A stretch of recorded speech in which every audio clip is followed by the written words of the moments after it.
बिकता है, कौन पॉकेट में लेके क्या बेच रहा है, कोई देखने वाला रहेगा तब तो। न्यूज वाला है, अभी मारने लगेगा कौन प्रशासन बचाएगा।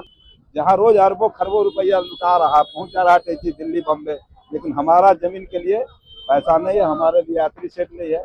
ना यहाँ कोई छाया है ना कुछ है, न देख ले गंदगी कितना पसरा हुआ है, गाड़ी आने के लिए रास्ता का कोई ठिकाना नहीं है। यह तस्वीर देखिए, इस तस्वीर को हम दिखाना चाह रहे हैं।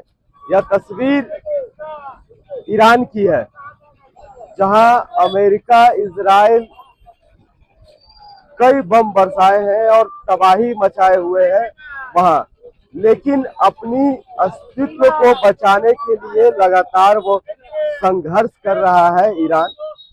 और ईरान की यह तस्वीर हम आपको दिखाना चाहेंगे कि अभी भी वो कितना बेहतर दिख रहा है। और वहीं दूसरी तस्वीर जहां इस वक्त जो हम खड़े हैं, ये राजधानी रांची की है। राजधानी रांची का यह ITI बस स्टैंड है और इस बस स्टैंड की तस्वीर दिखाएंगे कि इसका जिस तरह नरकीय हालत हो गया है, और इस हालत के बावजूद जो दूसरी तस्वीर हमने आपको ईरान की दिखाई, जो ईरान अभी भी काफी बेहतर है। इस तस्वीर को दिखाने का मकसद यही है कि राजधानी रांची झारखंड की राजधानी है और देश का लगभग आधा से ज्यादा खनिज अपने गर्भ में रखा है और कई जो राजस्व है वो मिलते हैं, लेकिन इसके बावजूद भी जो राजधानी की तस्वीर है वो आपके सामने है कि कितना नरकीय स्थिति है। लोग आने से जाने से कतराते हैं, डरते हैं कि कहीं इस जगह गिर ना जाए। यह तस्वीर जो बस स्टैंड की दिखा रहे हैं कि बस स्टैंड में न तो नीचे कुछ है जमीन पर और न ही पेपर ब्लॉक है, मिट्टी है। अगर यहाँ बारिश हो जाए तो लोगों को आना जाना मुश्किल हो जाएगा। लोग न तो बस स्टैंड के अंदर जाएंगे और न ही गाड़ी यहाँ से निकल पाएगी।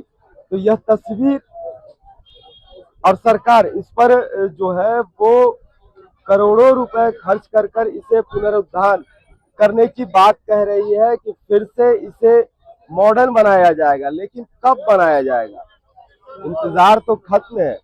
हेमंत सरकार की यह दूसरी है, यानी कि पार्ट 2 है और 6 साल लगभग हो गए।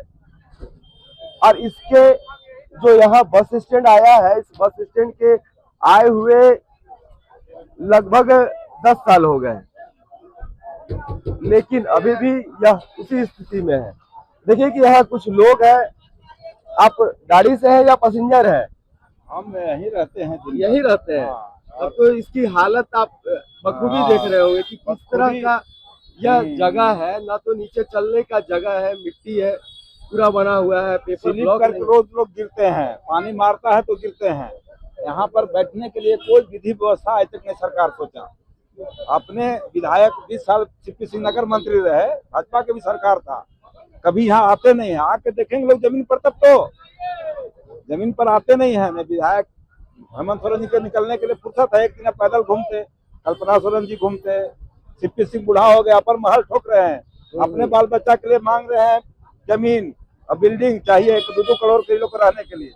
पब्लिक को रोज गिर रहा है, पड़ रहा है, खाने पीने के लिए पानी नहीं मिल रहा है। विधायक अपने लिए फर्नीचर भी मांग कर रहे हैं, मांग कर रहे हैं 3 लाख में फर्नीचर नहीं मिल रहा है। गिर जा रहा, स्लिप होकर उसके लिए चलने के लिए 2 घंटा बैठने के लिए जगह नहीं है, कहीं पर नहीं। शेड भी कोई नहीं है कि यहाँ यात्री शेड नहीं है। बरसात की हालत देखे थे कि बरसात में काफी खराब हालत था, लेकिन अब गर्मी आ रहा है तो धूप से बचने का भी नहीं है। बंधु जी से पूछिए, बंधु जी 1 दिन में बनवा दिए थे, मंत्री थे, तो अभी बेटी का बना है तो और बना देना चाहिए। हम बंधु जी से भी रिक्वेस्ट करना चाहते हैं, हेमंत सोरेन से रिक्वेस्ट करना चाहते हैं।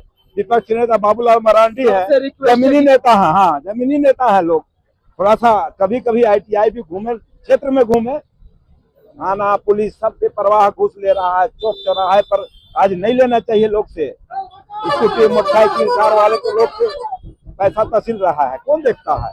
टेम्पू वाला 100 जगह 200 ले रहा है, अवैध वसूली भी हो रहा है।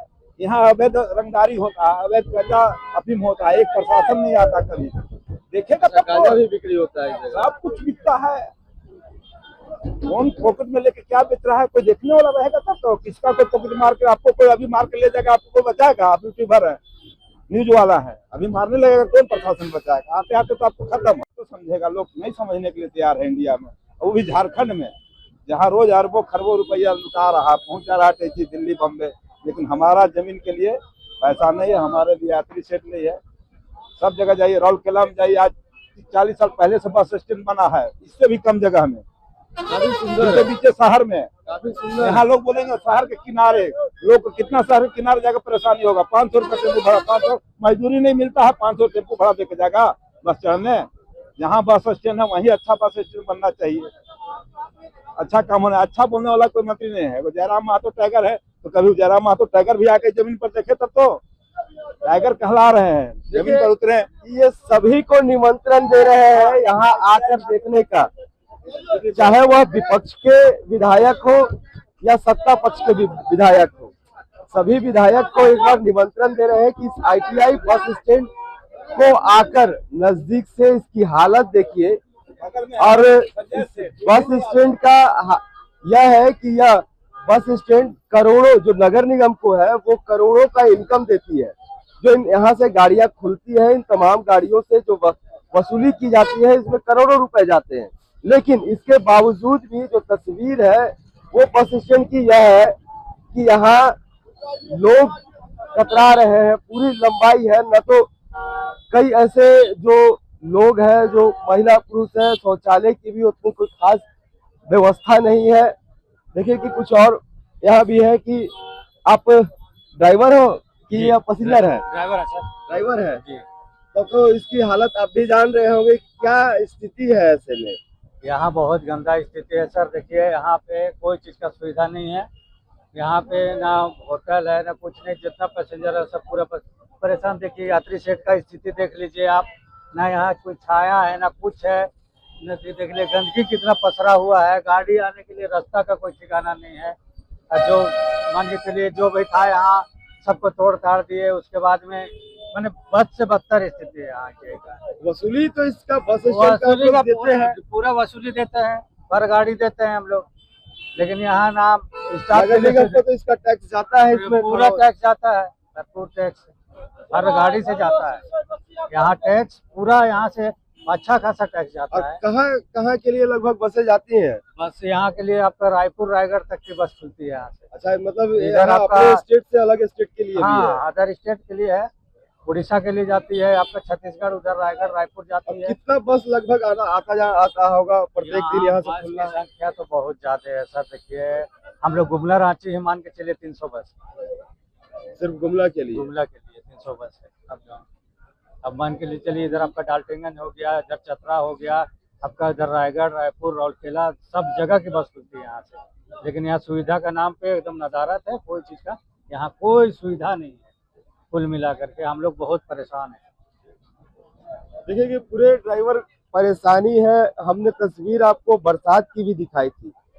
इस वक्त गर्मी है, लेकिन लोगों का कहना है कि जो शेड है वो शेड नहीं बना हुआ है, और जिसके कारण जो यात्री हैं, इन यात्रियों को आने जाने में परेशानी होती है।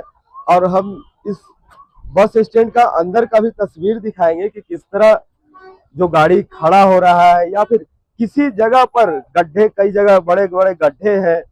तो चलिए पहले अंदर का भी और तस्वीर दिखाएंगे।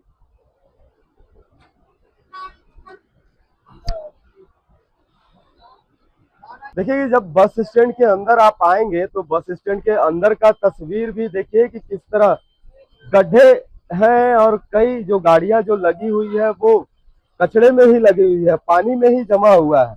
दूसरी आगे की इधर का तस्वीर देखिए कि किस तरह यह पूरा इलाका जो गड्ढा है, कैसे यहाँ गाड़ी लगी हुई है, ना कि इन्हें कोई पेपर ब्लॉक नहीं है। अगर जमीनी भी है तो जमीन को बराबर नहीं किया गया है। और वहीं हमने आपको ईरान की भी दिखाई तस्वीर, जिस तरह ईरान में हमला होने के बावजूद भी आज भी वह झारखंड से काफी बेहतर दिख रहा है। अब इस तस्वीर और इस बस स्टैंड को दिखाने का मकसद यही है, जहां देखिए कि यहाँ लोग जो है, इन लोगों ने भी इसकी हालत के बारे में बताया है। और वहीं दूसरी तरफ इन लोगों ने यह भी कहा कि झारखंड ही नहीं, झारखंड से जो पड़ोसी राज्य हैं, इस पड़ोसी राज्यों में झारखंड से ज्यादा बेहतर स्थिति है। वहां की बस स्टैंड की बात करें तो वहां सुविधा ज्यादा है, लोगों को आवाजाही ज्यादा है, सरकार उस बस स्टैंड की रख रखाव अच्छे तरीके से कर रही है। लेकिन राजधानी रांची होने के बावजूद भी जो स्थिति आपको दिखा रहे हैं, इस स्थिति से अवगत है और बखूबी इस स्टैंड में कभी ना कभी आप जरूर आए होंगे। अब आप क्या सोचते हैं, इसके पीछे कौन जिम्मेवार है? क्योंकि सरकार तो दोनों रहा। यहाँ जिस तरह अभी वर्तमान में जो महागठबंधन की सरकार है, वहीं इससे पहले एनडीए गठबंधन की भी सरकार थी और दोनों सरकारें एक दूसरे पर आरोप लगाती रहती है। लेकिन आप किसे दोषी मानते हैं कि इस नरकीय हालत का दोषी कौन है? हमें कमेंट जरूर कीजिएगा। मेरा नाम जयंत हो गया और आप एचएनएन न्यूज देख रहे हैं।